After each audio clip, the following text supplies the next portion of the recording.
Okey, dipersilakan Puan Dila kita untuk berkongsi kisah inspirasi dan boleh ceritakan what your big why tu. Macam mana perubahan tu. Saya pun pernah baca kisah Dila dekat Facebook kan, dihina, tak disukai tapi you bangkit balik. Bismillahirrahmanirrahim. Assalamualaikum semua. Kenal saya? InsyaAllah saya bakal kakak Ipanas. Allahu Akbar. Tak lama lagi. Betul ke? InsyaAllah. Kakak dah restu. Saya tak cakap apa-apa. Semalam contoh je. Redha je lah. Kena saja 2 hari ni. Pertama sekali saya nak ucapkan terima kasih banyak-banyak untuk Sifu sebab ni kali keempat Sifu jemput saya ke pentas Wow, kali keempat tuan-tuan perempuan beri tepukan. Saya tak tahulah macam mana hari ni saya boleh duduk. Berdiri. Depan orang ramai. Ya. Sebab dulunya saya seorang yang sangat-sangat penakut. Pemalu, penakut sangat-sangat. Hari ini saya boleh berdiri depan orang ramai. Orang yang jadikan bawa saya di pentas ni ialah Sifu FBX. Saya boleh jadi berani melalui Sifu FBX dan orang yang banyak tolak saya, bantu saya, adik saya kat bawah ni Nani Mubarak, dialah yang bawa saya dari awal dulu. Ke hulu ke hilir, dialah yang jadi juru cakap pihak saya. Sebab saya memang penakut. Dah cakap dengan orang pun saya takut. Sebelum tu saya nak ucapkan selamat hari lahir untuk anak saya Aryan Rizki. Saya bawa dia hari ini. Semalam birthday dia. Saya tak sanggup nak tinggal di Terengganu. Saya bawa sekali dia hari ini dengan suami saya kat belakang. Melalui Aryan Rizki lah Allah kurniakan rezeki yang tak disangka-sangka langsung. Saya tak pernah jangka rezeki tu apa yang saya dapat hari ini sebegitu rupa. Saya dulunya biasa saja, suri rumah, saya tak pernah bekerja. Umur 20 saya kahwin, lepas tu biasalah dapat anak. Masa mengandungkan anak kedua tu, suami saya kehilangan kerja. Tempat bankrupt. Syarikat di tempat dia bekerja. Jangan cerita dengan bakal adik ipar. Oh, sorry.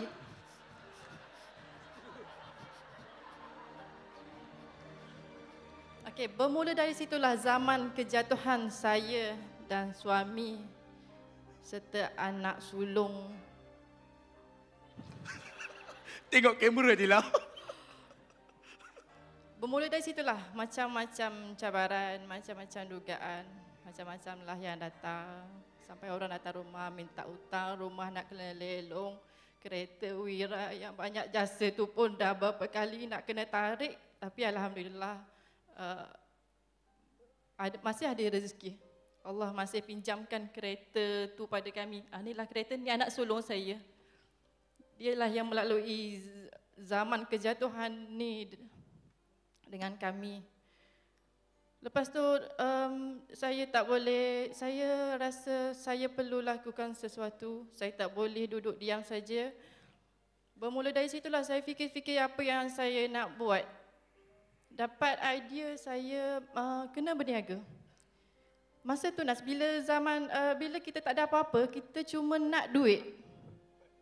Lepas tu lah, dalam kepala saya, aku cuma kena berniaga. Kalau aku makan gaji, tak seberapa pun. Lepas tu lah, saya fikir-fikir saya nak berniaga kain pasang.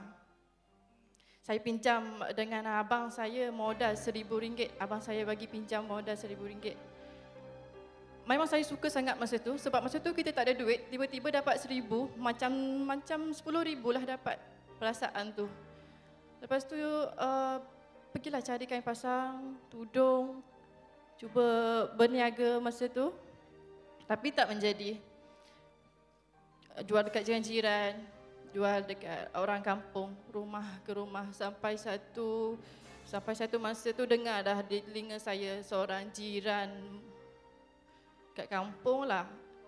Dia cakap, ayah saya dekat kampung orang panggil Farouk. Dia cakap anak Farouk tu dah bangsat sangat ke sekarang sampai jual kain pasang rumah ke rumah. Saya tak boleh terima. Saya tak boleh terima. Dari situ saya macam berdendam bukan pada dia, pada diri saya sendiri. Dalam hati saya cakap, kau tengoklah satu hari nanti siapa aku. Memang macam itulah saya cakap. Lepas tu, bisnes kain pasang ni tak menjadi sangat. Saya post dekat Facebook semua. Tak ada persambutan sangatlah. Sebab apa? Saya anggap bisnes pertama saya ni gagal. Sebab saya tak ada ilmu langsung. Saya dari zero. Saya tak tahu pun masa tu nak cari guru semua tu saya tak tahu. Dan yang paling bagi saya tak menjadi tu sebab saya tak minat langsung dengan kain pasang, dengan tudung. Bukan minat saya. So bila bukan minat, bila benda tu tak menjadi, kita give up. Kita dah malas nak naikkan balik. Lepas tu duduk rumah. Macam biasa jaga anak. Pada satu petang tu suami saya balik rumah, dia cakap ada satu kedai kawan abang, dia nak jual, dia dah tak nak berniaga. Kedai kecil, kedai buruk je yang tadi tu. Sewa dia 400. Saya cakap tak nak lah, saya cakap sebab dah rasa gagal, dah rasa frust dengan yang pertama hari tu. Lepas tu dia bagi sokongan, ambil lah, dia kata sewa ni dah lah murah 400, mana nak dapat ni sewa 400.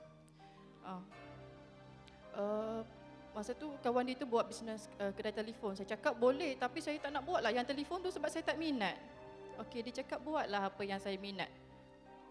Apa yang saya minat tu produk kecantikan. Dari umur 18 memang saya suka beli produk kecantikan. Saya pun ambillah kedai tu.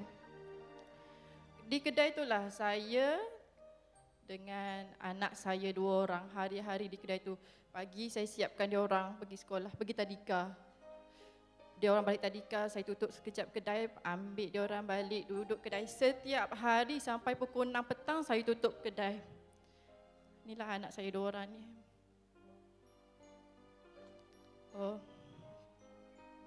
Kadang dia orang banyak memberontak jugalah sebab boring kan setiap hari dekat kedai. Kadang dia orang tertidur di belakang kedai. Saya macam itulah sampai setahun saya rasa kedai tu dah tak boleh nak tak ada sale lah.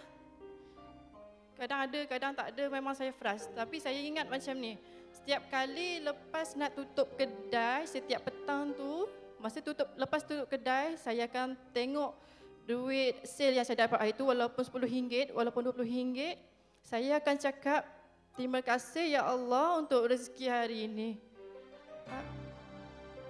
Macam itulah saya cakap hari-hari. Terima kasih ya Allah untuk rezeki hari ini. Esok kau tambahkanlah lagi. Macam itulah setiap kali tutup kedai.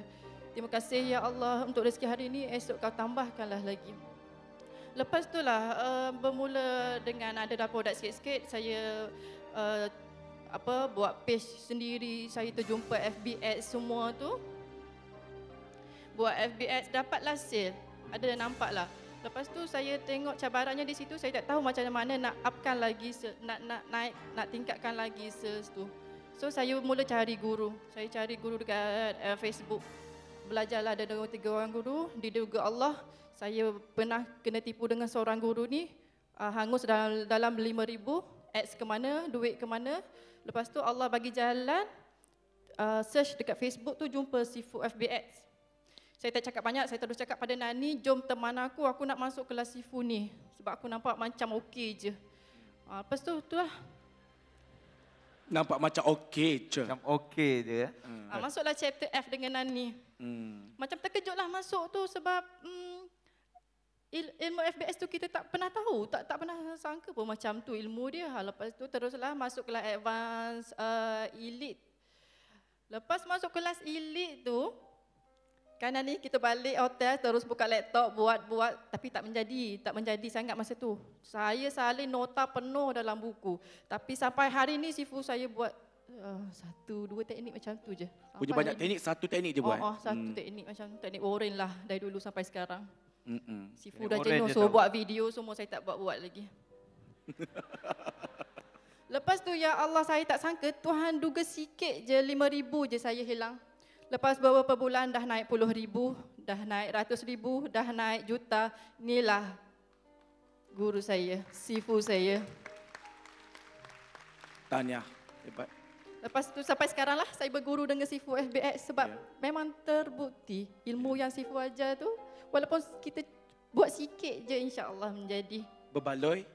berbaloi. Alhamdulillah. Okey, apakah tips Dila kepada owner-owner produk pakaian? Pakaian. Produk kecantikan. Tengok pakaian dia ingat. Tips saya pertama kita kena cipta image kita sendiri. Aura kita sendiri. Kita tak payah nak ikut orang tu, nak jadi macam Dila, nak jadi macam Dezandra, tak payah. You fikir apa kelebihan you ada, you cipta image you sendiri. Bila orang tengok you, orang akan ingat benda tu. Jadi tak payah jadi orang lain. Itu yang paling penting. Lepas tu yang paling penting jaga hati, jaga niat, jaga sikap. Jaga hati. Hormat guru selalu. Jangan bila dah berjaya lupa jasa guru. Jangan macam tu.